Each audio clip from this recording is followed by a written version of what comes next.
Hello, my name is Patrick Swiecichowski, and my project was over vibrational predictive maintenance. Now, what is predictive maintenance? Predictive maintenance is a version of maintenance that monitors a device or system using a sensor or sensors that measure data in real time, and then this data is then used to predict when a device or system will require maintenance. So instead of doing regular maintenance on an object or a system, this will let you know when a system is getting to the point that it needs maintenance, so you can go ahead and order the parts and you don't have to wait for downtime. Like I said, there are a couple of pros and cons.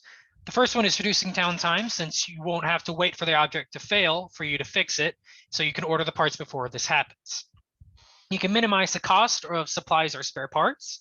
Since the plant or company won't overbuy the parts, they will buy the parts they need instead of buying all these ones because they don't know what's wrong. You also need less time in maintaining equipment, since as long as your system is working properly, you should only have to check it maybe like once a week rather than once every day or so. And this can also increase the cycle life of these systems, since you don't have to rewind them constantly. You're just fixing maybe like a bearing went broke or something. Now, a couple of cons is that it can be expensive because then it can easily be misinterpreted. So usually a specialist or someone that is trained in it will come and look at the data for you and tell you what's the problem.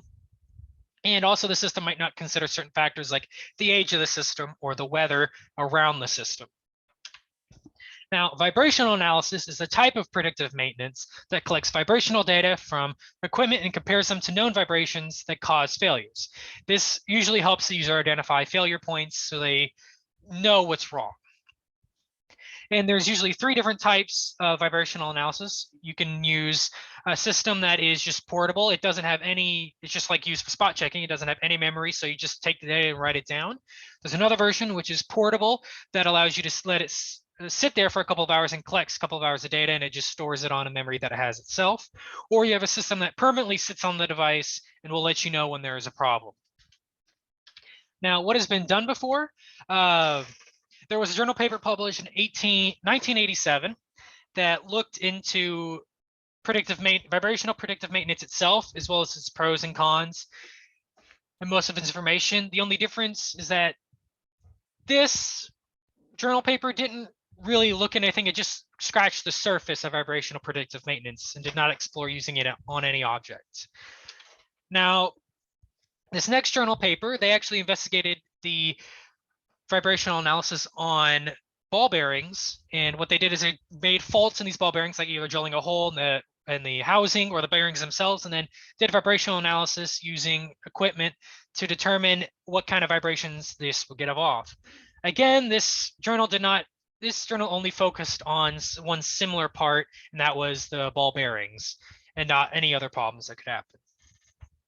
This next journal paper actually is doing something similar to what I did, and they investigated using vibrational analysis on industrial motors, but they focused on more the bearing housing and the bearings. They actually did this at a cement plant in Algeria, where they investigated, and they actually found that there were some chippings and games on the bearings and gears, but they did not investigate any other problems just based off the housing. Now, what I investigated was the vibrational analysis of industrial-sized motors, since there seems to be a gap, since most people just seem to focus on the bearings and the housing of the bearings, not the shaft or the whole system.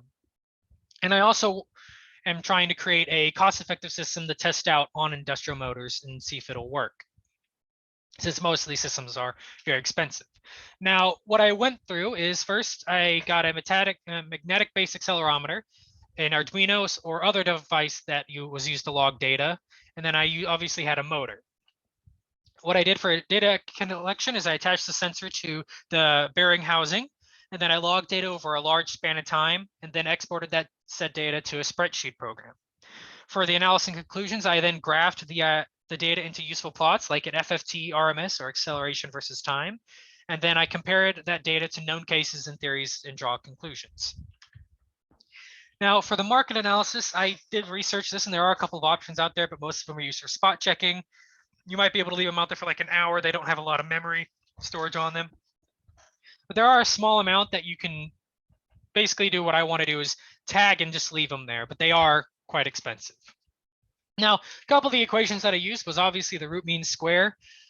This is just basically the summation of all the squares of a set of data. And the reason why this is important because our RMS of a vibrational data is directly related to the amount of energy of the vibration profile or the destructive power of the vibration itself. So based off of the RMS data, you can tell that how much power that a vibration might have at a certain time. Now, I also use the fast Fourier transform, which is in simple terms, just converting a data from the time domain f of x to the frequency domain f of omega.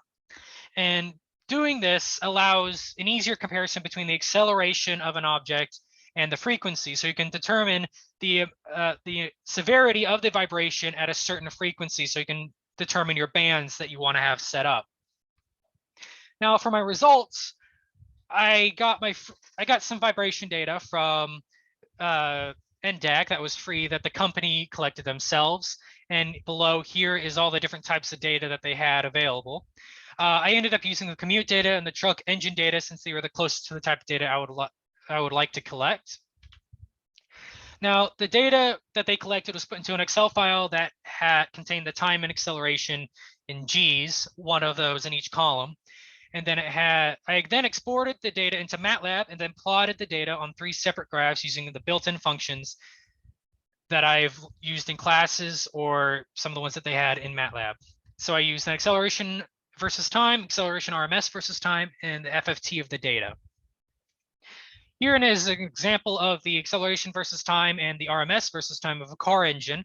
For them, they only did a 60 seconds or a minute worth of data, but you can obviously tell from this is that they started it off and you can tell the engine initially starts.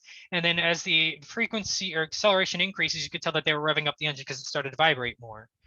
And this is the RMS, which is just like half the data. It's the absolute value of the data basically, and allows you to see the total kind of destructive power. Now the FFT, like I explained before, you can check based off of the frequency of the object, what is your worst kind of vibration. And in this case, it was close to probably like maybe 200 hertz or something is where the main frequency was. So you can set up a point where you're like, oh, this is where we need to have the maintenance come look at is when the frequency when the acceleration reaches this point at this frequency. I also did the same thing for the commute data, which I then took it and you could tell that from their data that they obviously started the car, go through the suburbs or maybe the city where they have to stop a lot. Then they got on the highway, they started revving up, and then they kind of stay at a constant speed, then get off and start going through lights or whatever again. And the RMS is quite similar. And the same thing with the FFT, it's quite similar as well. Now, from these sets of data, like I said, you can infer that there are certain spots that correlate to certain aspects that affect an engine or vehicle that they might be experiencing. Now, what I was saying is that if this data was initially, if this system was initially put on an engine at the start, you might be able to tell some problems and tell the user that, hey, you might want to get it checked out because this has been done before. There was a journal paper that actually investigated this with these common problems. Now, for the conclusion, the same idea can obviously be applied to industrial motors since it's already been done before. The first thing you want to do is take into account the steady state or the base case scenario, either from the manufacturer or whenever the object is either rewound or just bought. And then from there, build up your system to the points where you want to have everything checked based off of their frequencies. Now, again, different motors and systems have different thresholds that can be withstood before failure based on the manufacturer and this motor and system itself. And also creating a cost-effective system that works would be ideal. Now, the limitations was that no data was personally collected by me due to the lack of proper equipment that was readily available. The data was also small in comparison of what I wanted to collect. And the data was also not the type of for the system that I wanted to investigate. Now, for future work, I would like to create a cost-effective vibration analysis system that would collect data on industrial motors and then collect a large span of data and compare them to determine if there are certain frequencies that cause certain problems and confirm that that system works. This being said, that was my presentation. I'd like to give special thanks to everybody from the Advanced Industrial Energy course, Dr. Languri, Lori Messerschmidt, Miles Neville, Spencer Jones, and Jared Oliver for their input. And I also like to thank the people at NDEC for allowing me to use their data. Are there any questions? If not, here are the sources that I used for my research and my project. Thank you.